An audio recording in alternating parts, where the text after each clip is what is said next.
Now available in paperback and e-readers, E-Steam Cancel Vacation. Hell's aspiring angel takes on a social justice social media mob looking to cancel her in this all-new E-Steam series adventure. Get E-Steam Cancel Vacation in paperback and e-readers today.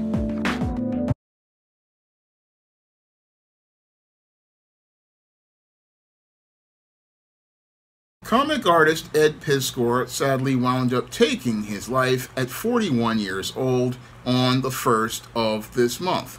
And while I would love to say that Ed Piskor was a man in crisis, like I write about in my nonfiction book, The Man Crisis, I can't say that he was a man in crisis. No, because Ed Piskor was put into a crisis by cancel culture mobs on social media. Now, Ed Piskor was an artist with a great career and looking like he was going to become somebody who was going to have a really long career in the medium of comics. And he was an artist who started from humble beginnings with a passion and love for superhero comics like The Amazing Spider-Man, but his interest in alternative comics was the thing that led to him setting a course for his career. Now, he saw a documentary that had Ed Piskor reading his American Splendor stories, and that was a hallmark of his career. But Ed Piskor started from humble beginnings after graduating high school, attending the Kubert School for a year, and met many talents there. And as he started his career in 2003, he collaborated with Jay Lynch on the Mineshaft comic and eventually started working on comics like American Splendor, and also worked on books like Macedonia, which was distributed through Villard Books. Again, that's a major publication. I mean, he got books published that were seen in major bookstores, and then also worked on a comic called WYSIWYG.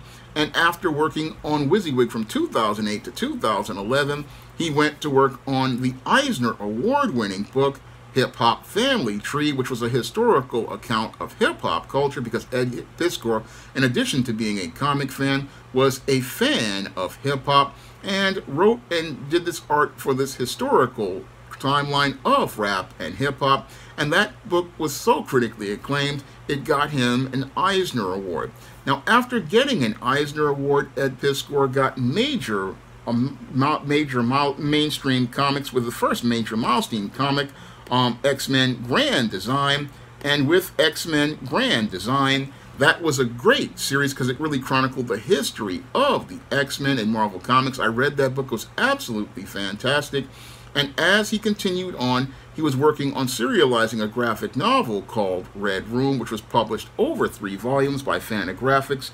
And Ed Piskor was on his way to having a great career until somebody in March of 2024 decided to make an allegation of Ed Piskor allegedly engaging in an inappropriate communication with a 17-year-old on social media in 2020. Now, after this allegation came out, a second cartoonist accused him of offering to trade sexual favors for an industry contact. And after this, a reporter came to his home and the home of his parents, making a report that basically made things even worse because this added fuel to the fires on social media. And as these fires were made on social media, this cancel culture mob on social media began to attack Ed Piskor. And as they attacked Ed Piskor, these allegations basically led to Ed Piskor winding up in a situation where he has not only been dealing with people going to his home and making reports of these accusations against him, they also led to him winding up losing over $75,000 due to the cancellation of an art show that was designed to make his career really blow up. Now, all of these pressures really got to Ed Piskor, and sadly, Ed Piskor wound up succumbing to these pressures. And in a note that he made after he took his own life, and I read that note and it really just hurt my heart, because he said he was murdered by internet bullies. And when I read that whole story as related to those bullies, it really took me back to my dark days in junior high school to high school from 1987 to 1990, and I wish I could have been there to sit there and talk to Ed Piskor, because as somebody who has dealt with this kind of bullying in my teen years and dealt with this kind of bullying as far back as about 2019, when I was dealing with the whole issue with the passport bros and them looking to stalk my social media, all because I presented an opinion looking to shatter the false narrative regarding traveling to these foreign countries to pursue relationships with women. I wish I could have been there to give Ed Piskor some advice, because I have walked a mile in these situations, and I know how terrifying they can be for somebody out here on a place like social media and dealing with these bullies online who hide behind their keyboards. And as they hide behind their keyboards, they look to go out here and look to intimidate and scare an individual into feeling like they're worthless. But there is a way to fight back against these individuals, and I wish I could have given Ed Piskor some advice on things to be able to deal with these situations. Now, when it comes to social media, I myself have a somewhat of a following, and a lot of times there are people who let their kids watch my channel. That's why I try to be very careful about the content I produce. Moreover, some of these people do come to my channel, and I've had people who are very young come to my channel, and I understand a concept about how to deal with people I learned way back when I was about 17 years old, when I heard about the allegations against Clarence Thomas. I was about 17 or 18, and I learned a protocol that I think would have helped, and that is maintaining your professional distance. Now, maintaining your professional distance means, yes, you're going to have social interactions with people online, but you know where the boundary is, and I wish I could have given Ed Piskor that advice, because that advice basically, I believe, could have saved his life, because when you understand the concept of professional distance, when you see somebody who is younger, what you do is you set a boundary with that person, and you watch what you write, because you have to understand what you write can be and will be used against you in a court of law. So you have to be very careful about what you're writing to an individual. And with a lot of kids, they don't know where the boundary is, so they may say certain things, but then what you do is you wind up saying, no, that's inappropriate, and you let them know it's inappropriate. You put that in the chat. But what happened with Ed Piskor was, as he was dealing with these allegations, he didn't know how to work professionally and maintain professional distance, one. And two, he really didn't understand about, when it comes to social media, when you go out and you react to things, because what the cancel culture mobs want you to do is react. And he reacted by deleting his social media on X and his Cartoonist Kayfabe account on X, and also briefly deleted the Cartoonist Kayfabe channel on YouTube. And that basically made it where the people who were trying to try him in the court of public opinion were able to get evidence to use against him. But that's not what you do in some cases. Now, I myself, when I was dealing with that whole passport thing in 2019, in order to maintain control over my channel, I had to delete those videos. And I had to delete those videos to keep these stalkers from coming and to the channel and looking to try to hijack and control the channel. So I understand where Ed Piskor was coming from as related to the relentlessness of these individuals and how they will stalk you. And I even had to deal with these people basically going to my Twitter and stalking my Twitter. So I know what Ed Piskor was dealing with, and I know the anxiety he was feeling. Because I felt it myself. I know what he was dealing with, because with that whole 2019 passport thing, I mean, these black males were basically acting like sociopaths, to the point all over an opinion over women that they were literally looking to cyber stalk and cyber bully me. And I know what he was dealing with as related to that, because again, I've dealt with it myself. But all by doing things, you further incriminate yourself.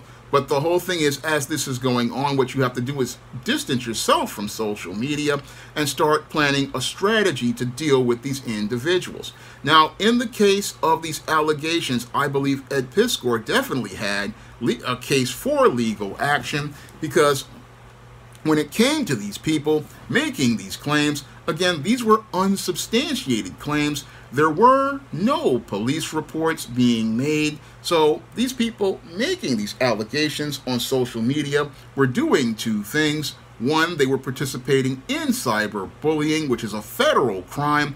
And two, they were participating in slander. So Ed Piskor basically had a great grounds for a civil lawsuit against all of these individuals and that TV channel that came to his home and his parents' home, because that's a violation of personal boundaries. Because if you want to make a story about, again, these sort of allegations, you do it in a professional circle. So he has a great grounds for a civil lawsuit as related to slander, because, again, these cases were not proven. These were not substantiated cases with a police report.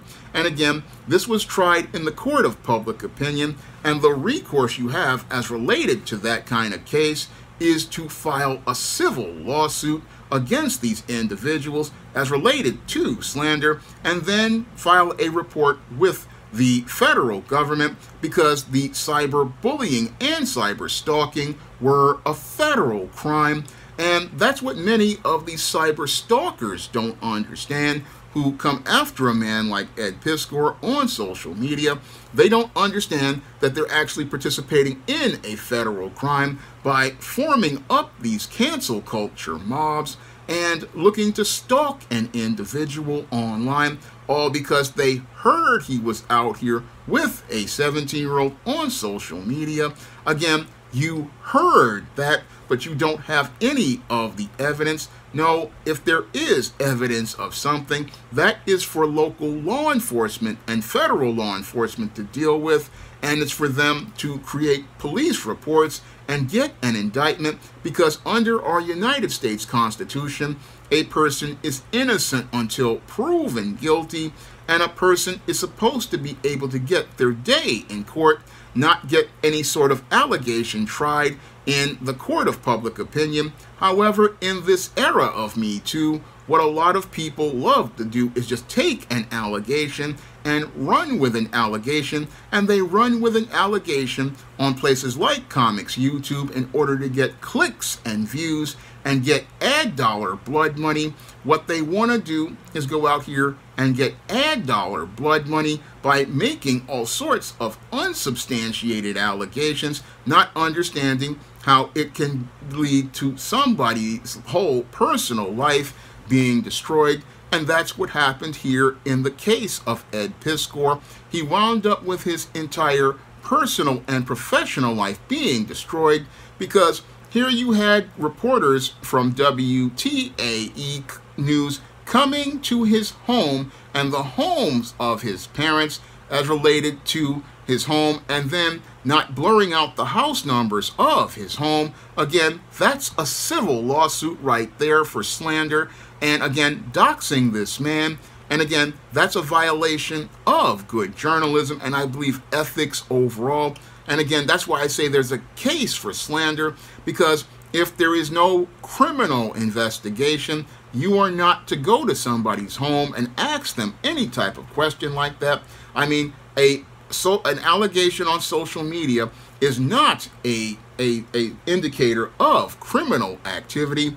No, you need to have actual evidence of a crime. I mean, as related to that crime. And again, with Facebook and all these other social media, even though he would have deleted them, it would have been easy to bring them back and find all those messages to substantiate a case. But the whole thing is, you had a group of people on comic social media making allegations against this man and adding fuel to the fire, creating a cancel culture mob that wanted to bully this man as related to allegations. And again, that's just reprehensible and unethical to do to anyone. because I saw this done to myself with the passport situation. I saw it happen to Bill Cosby, and while Bill Cosby and I had strong resolve, sadly Ed Piskor didn't, and because he didn't know how to navigate a course to defend himself, sadly Ed Piskor felt like there was no option as related to being able to continue to live down this allegation that would destroy his reputation. And this is possibly what led to him looking to pen this note to take his life, and looked to pen this note to take his life because he felt like he wouldn't be able to live down these allegations. And this is the devastating damage that cancel culture can do to an individual, all because somebody wanted to make an accusation or were caught up in their feelings about how they were possibly feeling jealous about Ed Piskor's success.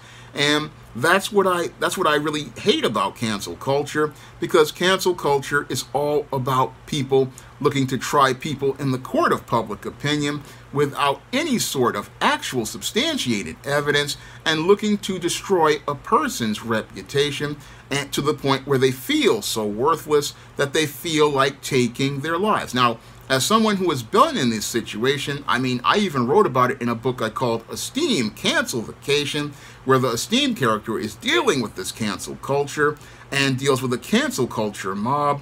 And in that story, I show how to overcome a cancel culture mob, because the way you overcome a cancel culture mob is you've got to have a lot of a strong relationship, I believe, with God the Most High, and you have to have a strong discipline and resolve in order to know that, yes, this is something that's happening, but this is happening in the virtual world, and you have to have a strong root in the real world with real people.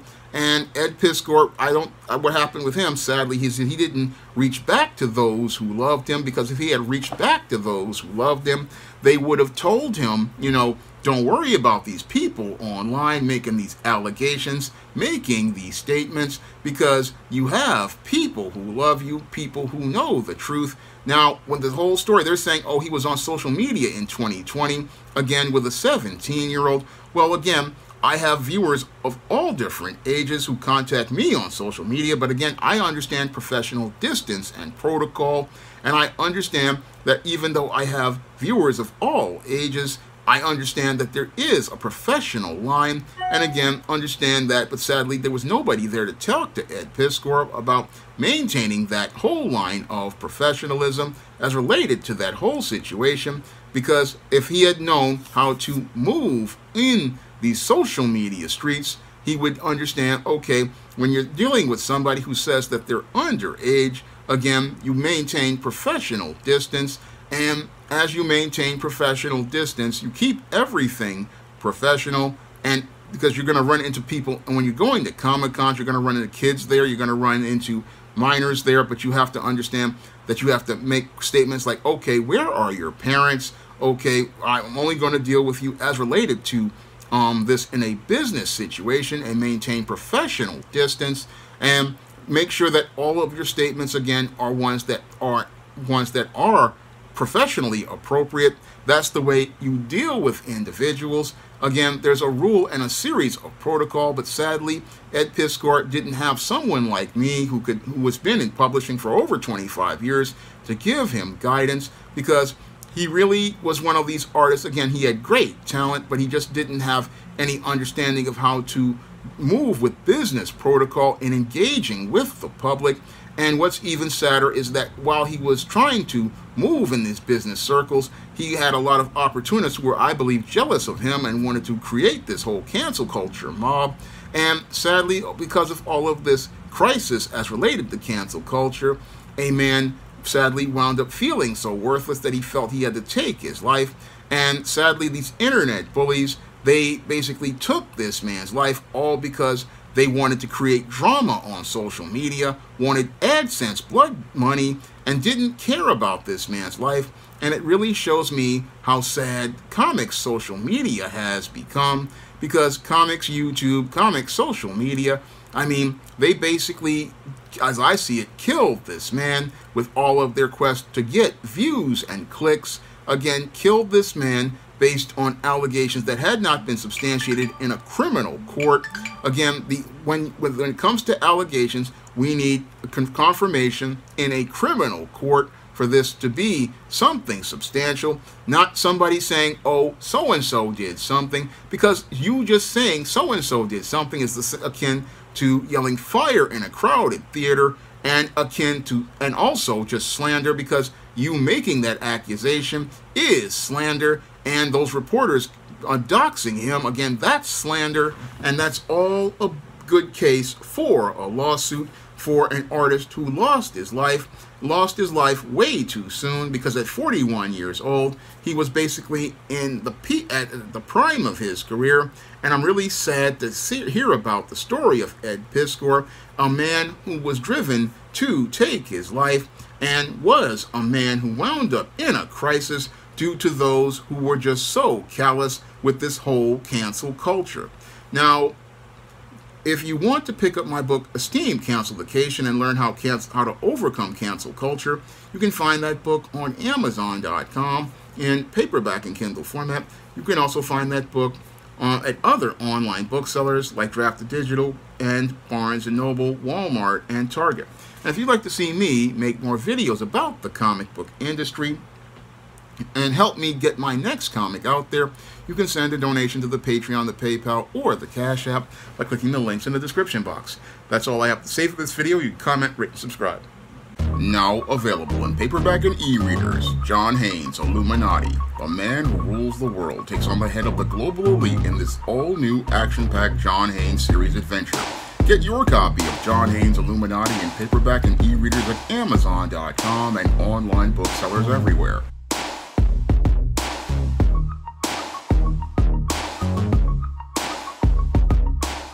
Coming to paperback and e-readers, Isis, Dark Incubus. The goddess next door gets enthralled in a romantic entanglement with an evil incubus in this all-new Isis series adventure. Pre-order your copy of Isis, Dark Incubus at Amazon.com and other online booksellers everywhere.